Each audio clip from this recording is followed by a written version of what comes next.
Bonsoir à tous, bienvenue dans cette vidéo de présentation des nouveautés qui sont sorties aujourd'hui sur SSCF. Donc une VOD, une courte VOD, on va essayer de la faire assez courte de manière générale, comme c'est une formule test comme à l'accoutumée quand il y a un nouveau personnage qui sort sur SSCF. Je reviens très rapidement sur le up du Sagittarius Godclaws Seiya. Je signale que Furieux a fait une vidéo un petit peu plus complète pour reparler de son up. Je vais juste revenir vite fait en fait sur deux points qui le rendent un petit peu plus OP qu'il ne l'était hier, même s'il était déjà assez OP. Déjà sur ses stats, puisqu'on a maintenant un max HP qui monte à 136 000 points, une attaque physique qui fait 13 805 avec des résistances qui font 4290 et 4077, ainsi que voilà. Après les autres stats sont un peu plus en phase avec ce qu'il y avait auparavant. On a un personnage qui au niveau des stats est revenu sur ce qu'on peut attendre des personnages qui sortent aujourd'hui sur SSCF. Sur la partie des skills maintenant, pour en parler rapidement, donc on a toujours le Divine Pegasus Meteor Fist, qui est une attaque physique qui va infliger des dégâts sur... alors du coup, l'ennemi formation avec... Alors, ça va infliger des dégâts physiques sur toute la formation ennemie, mais simplement ça ne va stunner en fait que maintenant, avant c'était que sur 2 lignes, maintenant ça tape tout le monde, sauf que ça inflige un effet de stun que sur les 2 premières lignes ennemies. C'est-à-dire que si on a une formation ennemie sur 3 lignes, on va se retrouver avec 2 lignes qui sont stun et les autres pas. Enfin la dernière ligne qui ne sera pas. Ensuite, ça va aussi diminuer, augmenter les dommages qu'il va faire aux ennemis pour une période de temps donnée. Ce skill va percer les barrières ennemies, donc dans tous les cas, ça infligera des dégâts. Le deuxième skill, l'Ultimate Sagittarius Arrow, donc ça va, comme auparavant, en fait, tirer de multiples flèches sur des ennemis de façon aléatoire, leur infliger des dégâts de type physique si les coups touchent. C'est-à-dire que s'ils infligent des dégâts, ça va augmenter l'attaque physique et furie de tous les alliés et réduire leur cooldown, donc ça va les accélérer. Et là, il me semble pas que ça ait eu un effet conséquent au niveau du up. Il me semble que c'était à peu près ce genre de dégâts qu'on avait. La Divine Thunder Arrow qui va en fait tirer une flèche sur l'ennemi le plus éloigné, lui infliger des dégâts de type physique avec un knockback. Ça c'est ce qu'il y avait déjà avant. A été rajouté le fait que cette attaque nullifie les barrières de tous les ennemis qui sont dans la ligne du tir de Seiya. Ça va aussi absorber la Cosmogauge des ennemis qui sont touchés. Alors, on a 18,8 qui est absorbé, ce qui n'est pas non plus négligeable. Ça lui permet de partir en spé un petit peu plus rapidement. Le Inherited Will Increase, qui va augmenter en fait ses dégâts de type physique, et s'il y a 3 ou plus alliés, enfin 5 alliés qui sont du même type, de type vitalité, aura ou technique, à l'exception de celui-ci, ça va augmenter la Cosmogauge de toute la team au début de la bataille, ce qui représente à peu près 50% de la Cosmogauge. Ils ont rajouté également un 7ème sens. Le 7ème sens permet à Seiya que s'il perd 10% de ses HP, d'augmenter sa résistance physique et furie de 106 à chaque fois qu'il perd 10% d'HP. On peut l'augmenter. Voilà. Hop, on va le créer. Comme j'ai un petit peu de Cosmo. Donc si on l'augmente, on passe de 106 à 112 à chaque fois que... donc plus 6 points, ce qui n'est pas énorme. Ouais, on va le faire quand même, de toute façon je l'ai créé autant que je l'utilise. La skill n'a pas changé. Donc voilà, je ne refais pas de test. De toute façon, on le verra peut-être dans le test de Kiki plus tard. Il fera sans doute partie de la team. On va directement passer maintenant au nouveau personnage sorti dans le step-up de ce jour. Le Aries Kiki en version Omega. Donc on va commencer par ses skills comme d'habitude. Son charge kill qui est le Starlight Extinction, qui va envelopper la totalité de la formation ennemie dans une lumière leur infliger des dégâts de type Fury avec une annulation des barrières. Ça va envoyer les ennemis dans une autre dimension. Le modificateur des dégâts est de plus 12 400. Un skill qui, de prime abord, semble relativement intéressant. On verra que dans les faits, ça fonctionne pas comme ça. Bref. Son premier auto-skill, qui est le Close Restoration. Donc c'est un skill qu'on retrouvait aussi assez régulièrement sur les MU, notamment le MU OCE, qui va en fait permettre à la formation alliée, donc à vos personnages, en fait, de récupérer des HP et du Cosmo. Ça va également, quand il va lancer cette technique, réduire la défense de type physique et furie des alliés qui sont healés, en fait, qui sont soignés, pendant un petit temps donné. On voit que le montant du HP Recovery est relativement sympathique, plus 55 600, ce qui représente plus ou moins, à peu près on va dire, entre 45 et 50% des HP de votre team, puisqu'on est sur des HP qui vont entre 100 000 et 130 000. Le Cosmo Recovery est aussi assez sympathique, c'est à peu près un quart de la jauge de Cosmos, c'est pas négligeable non plus. Et par contre, effectivement, le debuff de la défense est lui de 556, qui représente, on va dire, 1/8 de la défense que vous pouvez avoir, qu'on peut avoir actuellement dans les chevaliers. Voilà. Enfin, non pas enfin d'ailleurs, après, son deuxième auto-skill, finalement, c'est le Crystal Wall. Crystal Wall qu'on retrouve assez régulièrement dans les échelons MU, etc., etc. Ça va placer évidemment une barrière qui va absorber un certain montant de dégâts et les statuts pendant 3 fois sur tous les alliés. Donc ça veut dire que le montant total des dégâts absorbables par une attaque est de 113 400 points. Si vous faites plus de en fait, ça vous remet quasiment une jauge de vie, sauf si la barrière est annulée ou il y a du pierce barrière, auquel cas vous prendrez évidemment les dégâts. C'est pas une barrière enchantée, c'est important de le noter. Le Stardust Revolution, qui est son dernier auto-skill, qui va lancer des sphères de lumière et de poussière sur tous les ennemis, leur infliger des dégâts de type Fury. Ça va réduire leur Cosmo Gauge des ennemis qui sont touchés et les étourdir. Ce skill perce les barrières ennemies. Donc avec un modificateur de dégâts de plus 5040 et une réduction de Cosmo au level 114 qui fait 50,4 points. Alors, comment s'articule ce personnage dans les faits? Il va commencer l'attaque, le combat, en lançant son Stardust Revolution. Ce qui veut dire que s'il n'y a pas d'anti-CC en face, vous allez réduire la Cosmo Gauge de la formation ennemie et stun toute la formation ennemie. Skill relativement sympa. Ensuite, il va nous lancer le premier auto-skill, le Close Restoration, qui va vous permettre de soigner vos personnages d'une part, mais aussi augmenter leur Cosmo Énergie. Deuxième effet qui se coule, c'est plutôt pas mal sympathique, dit comme ça. Et enfin, il termine en lançant son Crystal Wall. Au-delà de ça, il va monter assez rapidement sa barre de Cosmo, et il va pouvoir après assez rapidement partir en charge kill. On va le voir d'ailleurs assez facilement dans ses stats. Donc on a une stat HP à 110 785, une stat de Fury Attack, puisque c'est un personnage qui tape Fury, c'est un personnage aura de type middle, de 15 097, qui est très bon pour les personnages à l'heure actuelle, et une défense qui n'est pas en reste, avec 4195 et 4176 pour la défense physique et Fury, ce qui fait qu'il va résister plutôt pas mal. Ensuite, j'attire toujours l'attention sur une stat, moi qui m'intéresse énormément sur les personnages, c'est le Cosmo Recovery, et là vous voyez que c'est un personnage qui est à 182.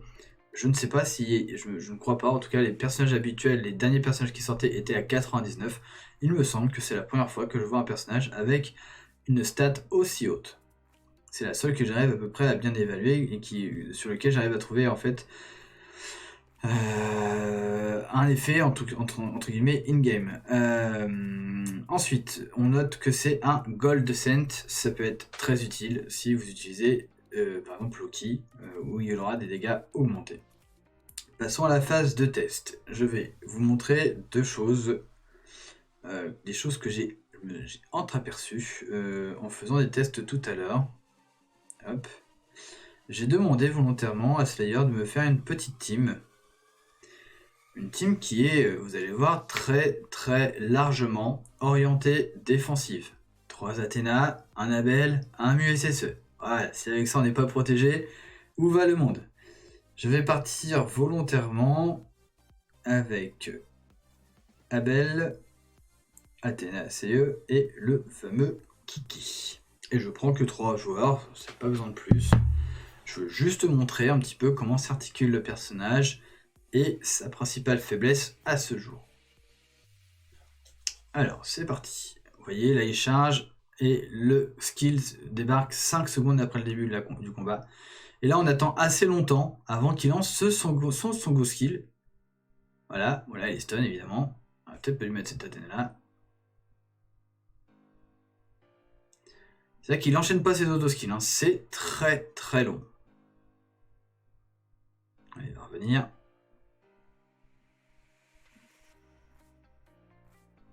Et vous voyez, il est parti assez rapidement en SP finalement. Et remarquez que l'aspect qui nullifie les barrières, n'a envoyé personne dans une autre dimension. Voilà. Et il a toujours pas fait d'auto-skill. J'aurais peut-être dû mettre une Athéna au moins pour éviter les effets de contrôle. Ça aurait permis de voir un petit peu plus clair. Pour l'instant, on a vu qu'un seul skill. Hein. Il a fait une fois il reste 30 secondes. Il a rien lancé. Alors, je sais pas si c'est un bug. Là, il lance son deuxième auto-skill, qui était le premier qu'il a envoyé en début de combat. Voilà. Ah, ça y est. Là, il a lancé son close restauration. On l'a vu. C'est parti. Et là, il fait plus rien, en fait. Il attend. Alors, c'est pas un problème de skirmish. Hein. Je l'ai fait plusieurs fois. Ce test-là, on peut le refaire. C'est un personnage qui est lent. Voilà. Et vous voyez, il est parti une fois en charge kill, elle a quand même fait de gros dégâts. Il fait des gros dégâts avec son Stardust Révolution et puis son charge kill. C'est quand même un personnage qui envoie du lourd. Actuellement. Alors, on refait mais moins crispé. Simplement, en fait, je voulais... Est-ce que je peux faire différemment? Alors, attendez, je vais mettre Kiki.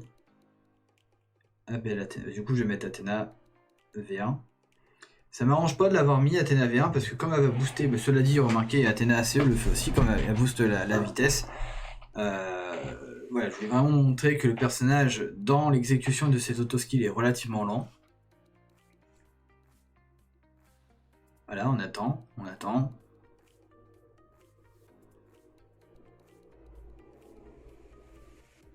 Ah, ça y est, il va lancer autre chose. 15 secondes qu'il faut.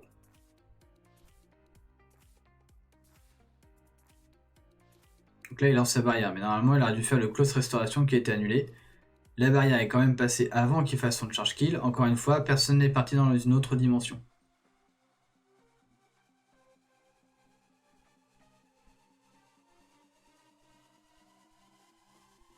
Et on attend.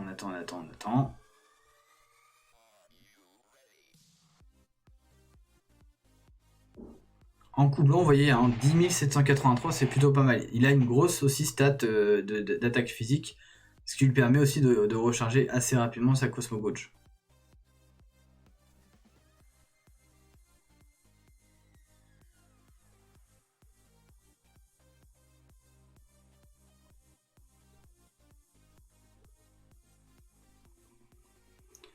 Voilà, tout ça est très très lent.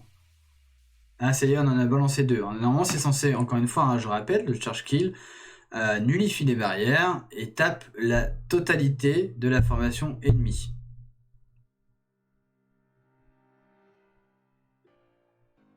Et là, en fait, il n'y en a que 2 qui ont décollé. Alors, du coup, ce combat a permis de mettre en évidence ses faiblesses.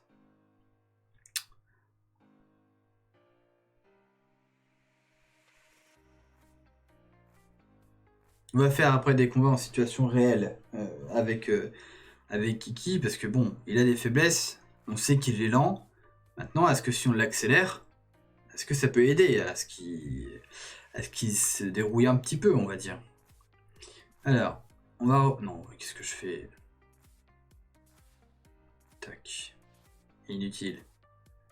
C'est là-dedans que je voulais aller. Je prends Athéna.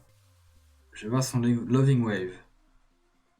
Alors, on est d'accord que elle annule les stuns, les freeze, les launch, les blowback, les knockback, les silences, les confusions, les taunts, mais à aucun moment elle annule le Otherworld. Oui, c'est ça. Elle annule le fait que les gens soient envoyés en fait dans une autre dimension. Ça, c'est pas annulé par Athéna. Ce qui veut dire que ce qu'on a vu sur Kiki par rapport à son charge kill qui l'Overworld Blast, logiquement, il n'est pas counter par Athéna. Ce qui veut dire que si ça touche la totalité de la formation ennemie, la totalité de la formation ennemie doit être envoyée dans une autre dimension, barrière ou pas. Puisque si une barrière ne les fing, logiquement, ça passe la barrière. Dans les faits, pour avoir testé un petit peu ce personnage-là tout au long de la journée, il me semble que ce skill possède en interne une chance de toucher qui fait que vous n'enverrez jamais les 5 personnages dans l'Overworld Blast. Il y en aura toujours 2, 3, 0, 4, jamais 5. Vous allez avoir en fait un taux de miss assez important. Je pense que c'est une stat interne sur des skills qu'on a pu aussi retrouver. Vous vous souvenez sur Shunter, qui fait que son skill charge kick qui fait très très mal arrive à miss assez régulièrement. Peu importe la précision, peu importe l'evade que vous avez en face de vous, ça n'a rien à voir. Pour moi, c'est une stat interne du skill qui fait que vous avez un taux de miss important. Et après, bon, évidemment, il y a sa faiblesse de changer des auto-skills. Donc, forcément, si on a des ralentissements d'auto-skills, on a envie de dire, bah, on va les accélérer. On va les accélérer. Alors, du coup, on va partir sur du Grand Pop Quest.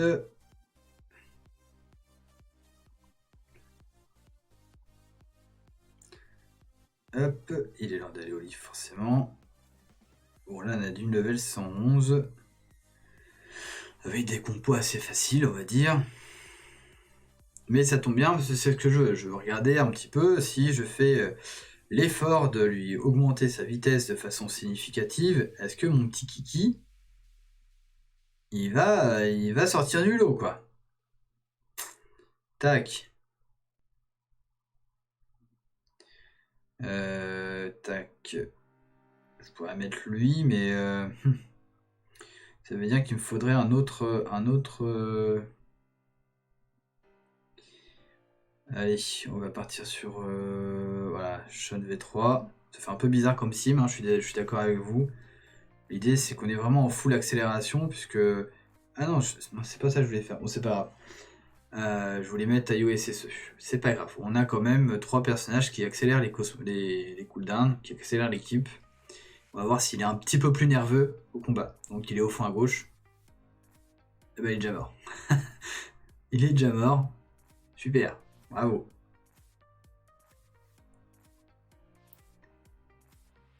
Merci Hilda. Merci d'être passé, c'est gentil. Ah là là là là. J'ai pas fait gaffe qu'il y avait une Hilda là-dedans. Ça fera partie d'un best-of. Le big fail. Voilà. C'est rigolo. Allez, on change d'équipe du coup. Bravo. Bravo Guillaume, t'as pas fait gaffe. Allez, voilà. C'est rigolo, à chaque fois je tombe sur les types de lit. C'est fou quand même, hein, je fais pas exprès. Hein. Là il y a une Hilda, et là il y a Franck. Franck qui va partir assez rapidement en spé. Encore qui? Ah non, 1, 2, 3. 1, 2. Mais non, mais Franck! Mais Franck! Regarde, tu as 2 auras, tu as 2 vita. Ça ne marche pas ton LGC. C'est pas possible. La guilde Elysion, ils ont tout à reprendre. C'est pas possible ça. On ne peut pas partir comme ça. Du coup, évidemment, je vais la combattre, sa team. Et on va essayer de la combattre ensemble, si vous le voulez bien, avec Kiki. Alors, tac. Tac. Évidemment, on met du Kiki LGC. C'est pour bien embêter le petit Hades ACE. On va y mettre également le personnage qui a été up, qui reste quand même à la traîne, vous voyez, en termes de power, qui est le Seiya SGC. On va y mettre du Yoga God Close et on va mettre celle-ci. Ce qui fait qu'il n'y a pas beaucoup d'accélération. Donc on va pas mettre celle-ci, on va mettre plutôt la V1. Allons-y voir. Admettons. Et j'ai 2 personnages qui vont retirer la Cosmo Énergie. J'ai Kiki et j'ai le Iki LGC qui devrait normalement contrôler le... j'ai pris cher là. Hop. Allez Kiki. Non, ah bah non, mais je suis con, je suis pas en auto. Oh.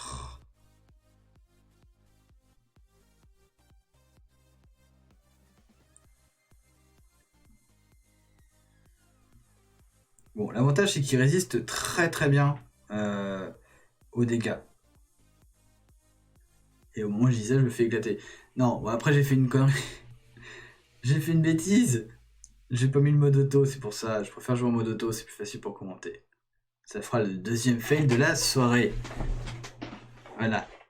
Bon, du coup, je vais pas sur Lee parce que Lee, il a la Hilda et je veux pas. Je veux passer le côté aléatoire. Enki 7 Senso. Allez. On se le fait ce test boost vitesse. Même si là, je risque aussi de prendre cher avec le Loki. Mais bon, il faut essayer parce que sinon, on va pas s'en sortir. Du coup, tac. On va aller chercher les personnages qui vont vite. Qui vont vite augmenter, qui vont vite booster la vitesse. Là, je peux pas utiliser le SGC forcément. On va utiliser du coup la V1 et on va utiliser le mu ACE, pardon. Hop. Pour essayer de protéger tout ça. Bon, voyons voir ce que ça donne. On a quand même une grosse team en face. Voyons si mon Kiki, pardon, se rend un petit peu plus nerveux, parce que ces skills sont très intéressants, il a besoin d'aller un peu plus vite dans ses chargements. Voilà, là ça va quand même beaucoup plus vite, il a enchaîné ses 2 skills, et il enchaîne son 3ème skill, c'est formidable. Et là en fait on arrive à avoir un Kiki beaucoup plus nerveux, qui va passer assez facilement à la team, grâce à son soutien, et ce qu'il apporte, et une team qui ne bouge pas en PV. Donc, malgré les 2 fails d'avant, quand on accélère Kiki, il n'a pas fait énormément de dégâts cette fois-ci, 178 000 dégâts, malgré un charge kill, mais ça lui a permis d'assumer son rôle de support. Rôle de support pour la régène Cosmo, pour le heal, pour la barrière, et pour le contrôle de la Cosmo Gauge adverse. Là, ça commence à devenir intéressant.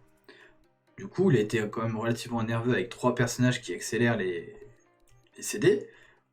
On va essayer de réduire un peu. Évidemment, on va pas tout le temps jouer avec autant de personnages qui accélèrent les auto-skills.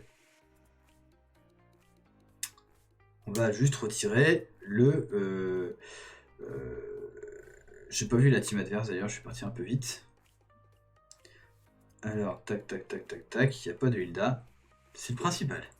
Alors, ensuite... Je suis un peu rouge là, c'est bizarre la lumière comment elle est. Bref, je vais retirer celui-là. Je vais juste rajouter... là j'ai 2 tech. On peut essayer de retirer lui.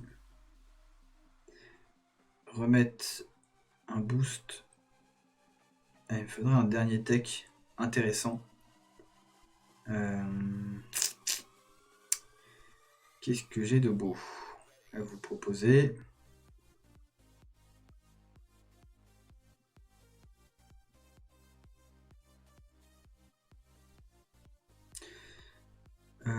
est-ce que Mu SSE peut être intéressant? Il fait un boost de Cosmo aussi, mais bon. Bon, on va partir sur Athénaïs. Je crois pas avoir d'autre chose de plus... Voilà. Il me faut quand même du... Encore que... Non. On va partir sur du... Voilà. Ça me paraît pas mal. Parce que j'ai Iki qui a quand même un gros rôle de support avec du heal et de la barrière. Mu qui va apporter de la défense. Et après, tout ce qui est vitesse va être apporté à la fois par Ayo SSE et par Seiya SGC. Et on va voir ce que ça donne. Je focus toujours mon attention sur Kiki. C'est celui-là qui nous intéresse. Je veux savoir s'il gagne en nervosité. Ah, je vois rien avec la barrière. Merci derrière. Retirez votre barrière, bordel. Alors, on a vu qu'il avait fait quand même son Cosmo... Ah, bah voilà. Ça devient plus intéressant, ce qui veut dire que j'ai éclaté un peu la team, là, en fait. C'était assez vite. Désolé, Poon. Même Meris n'a pas eu le temps de jouer, finalement.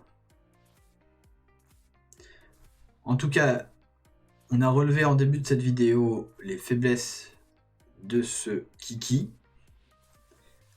De Kiki Omega. Des faiblesses qui peuvent être corrigées. Mais ça vous limite, en fait, dans ce qu'il peut faire, en fait, dans ce que vous pouvez rechercher avec lui, parce que vous êtes obligé, en fait, quasiment obligé de l'associer avec des personnages qui vont accélérer et le rendre plus nerveux. Sinon, il est trop lent. Si en plus il est contrôlé, c'est juste plus possible. Il faut vraiment arriver à l'accélérer. Alors là, la barrière elle est juste détestable. Alors là, on en a envoyé combien? Un seul. 1 sur 5. Je ne dis pas félicitations.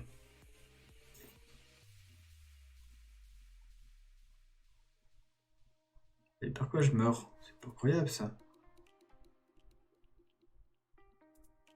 J'ai vu des gens tomber, mais on sait pas pourquoi.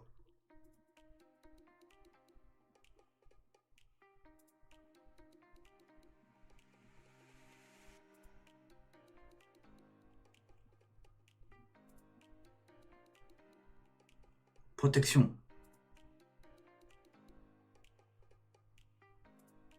Ah mais non, ça sert à rien ça.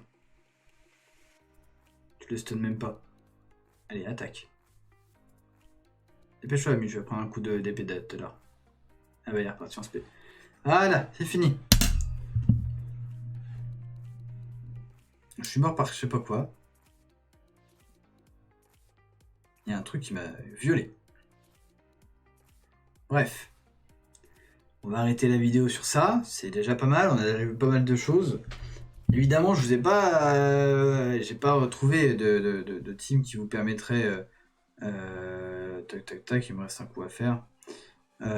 J'ai pas trouvé de team encore idéal pour le jouer. Très clairement. Il va me rester un combat, on va le faire quand même, hein, pour la gloire. C'est pas comme si je jouais les Cosmo Quest, les Pop Quest. Pour moi, il faut obligatoirement accélérer les skills, donc automatiquement vous allez l'associer avec un Ayo SSE. Kiki, forcément. Maintenant, il faut trouver des bonnes teams autour de ça. Alors moi j'aimais bien le concept de mid-back.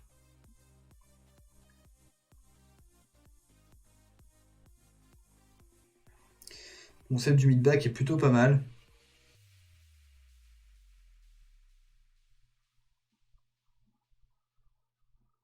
Peut-être pas celui-là. Hop. Il y en avait un.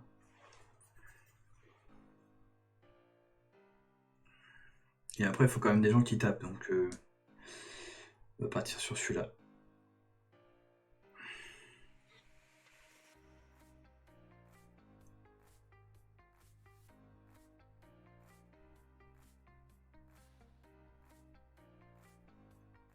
Alors, voyons voir. Ah, on voit pas. Putain, il prend toute la place.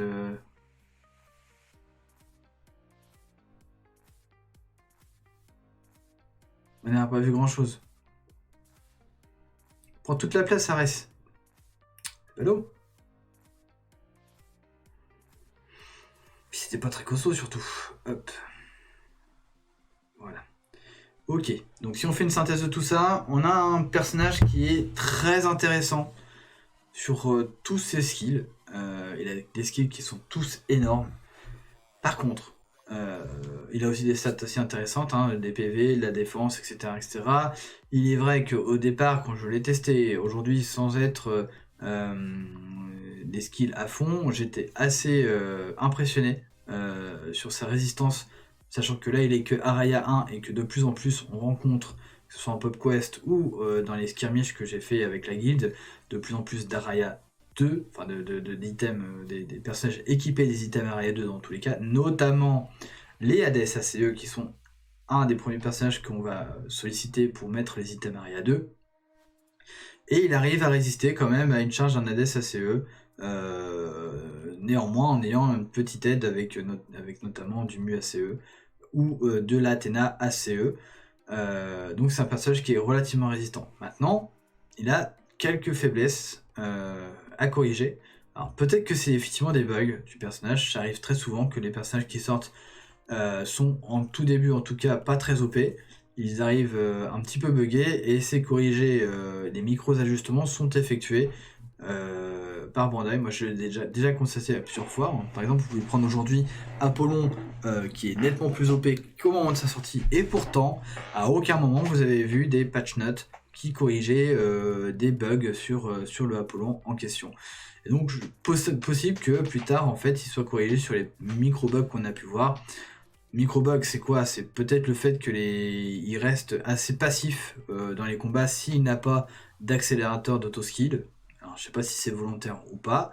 Et le deuxième, mais ça c'est souvent le cas des skills Overworld Blast, où en fait le skill, même s'il nullifie les barrières, même s'il les perce barrières, ne va pas automatiquement envoyer les personnages adverses dans une autre dimension. Donc ça peut être aussi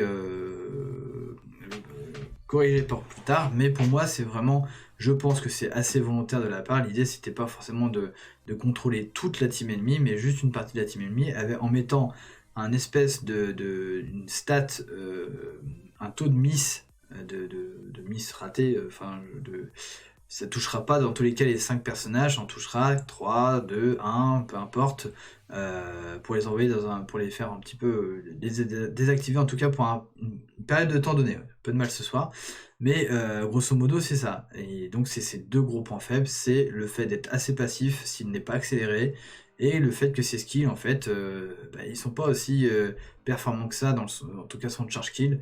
Par contre, si on veut regarder les forces, c'est effectivement un personnage qui va faire de gros dégâts. Par son Starlight, son Charge Kill et son Stardust Révolution, voilà, et qui va apporter un gros support, un gros heal, grosse barrière, du Cosmo, contrôle de la team adverse avec du stun et de l'absorbe Cosmo. Tout ça, c'est ce qu'on aime chez les personnages de la méta actuelle, et donc c'est ce qui le rend un petit peu OP. Maintenant, c'est un petit peu court pour trouver des teams sur lesquels il fonctionne, avec cette contrainte de l'accélérer pour qu'il soit un petit peu plus efficace. Je vous laisse là-dessus, je vous dis à très bientôt. Je vais sans doute, pas demain, parce que demain c'est jour de Crusade, faire une prochaine vidéo test sur Koga, qui est sorti il y a un moment, je le sais, mais sur lequel je n'ai pas pris le temps de me pencher réellement dessus. J'ai aussi une autre vidéo test, justement j'en parlais tout à l'heure, de Apollo, que je voudrais un petit peu aussi explorer sur plusieurs teams. Donc vous proposez effectivement des teams avec Apollo qui est assez intéressante, et pour que vous puissiez avoir une petite idée de ça. On se retrouve dans tous les cas demain, c'est jour de Crusade, reprise, c'est la reprise. Je serai évidemment en live à partir de 23h minuit.